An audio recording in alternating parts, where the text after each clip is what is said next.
Olá, tudo bem? Hoje nós vamos falar sobre as camadas da Terra. Então, esta aula é para os alunos de Ciências do sexto ano, com a professora Roseli Coelho dos Santos. Primeiro, nós vamos fazer a correção das atividades da semana anterior, onde nós tínhamos uma atividade que vocês deveriam escrever corretamente, então, as camadas da Terra. Primeiro, nós temos o núcleo interno, núcleo externo, manto e crosta terrestre. As camadas da Terra, então, nós temos crosta, manto e núcleo. A espessura da crosta, ela tem em torno de 6 a 70 metros, temperatura amena, composição de rochas e minerais e o estado físico dela sólido. O manto, ele tem aproximadamente 2.900 quilômetros, até 3.000 graus de temperatura, apresenta material rochoso e está no estado sólido e pastoso em algumas áreas.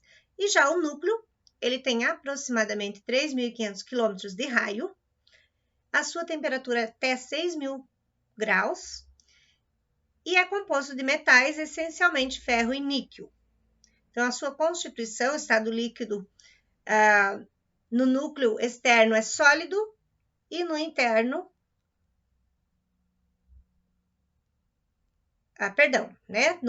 líquido no núcleo externo e sólido no interno. Bom, agora nós vamos falar sobre a litosfera. Ela é formada pela crosta e pela parte superior do manto terrestre. A litosfera, ela é constituída de rochas e de solo. Então, esse material que vocês estão observando aqui. As rochas, então, elas são compostas por um ou mais tipos de minerais. E os minerais, então, estão encontrados aí nessas duas camadas da Terra. Exemplos, o mármore, que também é formado de um mineral chamado calcita, e já o granito é formado por 3 minerais, quartzo, feldspato e a mica. Então, é uma composição. E o mármore, podemos dizer que é, então, um mineral puro. Bom, quando o mineral tem valor econômico, ele também é chamado de minério. E por curiosidade, o Brasil, nós temos em torno de 55 tipos de minerais. Muitos deles, então, são extraídos do solo em grande escala. Outros, então, existem, programas de mineradoras que fazem a extração, mas para isso existe toda uma transformação, um planejamento, um manejo desse solo e, posteriormente, o destino dos rejeitos, das sobras desse material que é alterado. Bom, exemplos de minérios, nós temos aí a bauxita, como falei, é extraído, principalmente na região de Minas Gerais. Ela é transformada em um material chamado de alumínio. É muito útil no nosso dia a dia. Outro minério importante é o ouro e também o diamante. Tem valor econômico bem importante aí. Agora nós vamos falar sobre os tipos de rochas e a sua origem.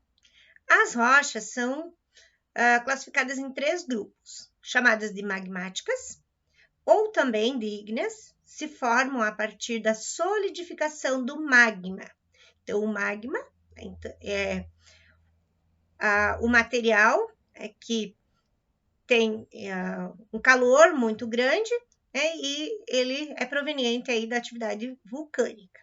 Então, quando ele tem, ele sai para fora, do que a gente chama do vulcão, e ele então vai para a superfície da Terra, a sua solidificação é mais rápida e ele vai formar o basalto, também conhecido como rocha vulcânica ou extrusiva.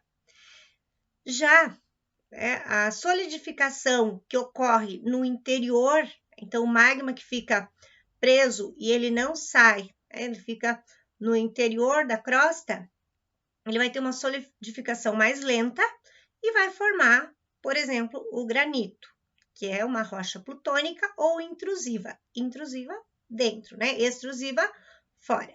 As rochas sedimentares são formadas por sedimentos de outras rochas, por atividades chamadas, um fenômeno chamado intemperismo.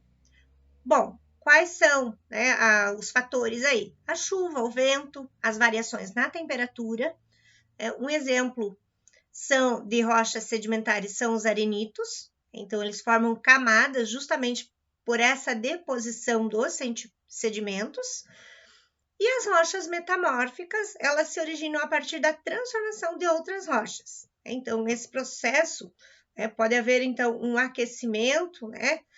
E uma modificação interna dentro dessas rochas, também conhecidas como protolito.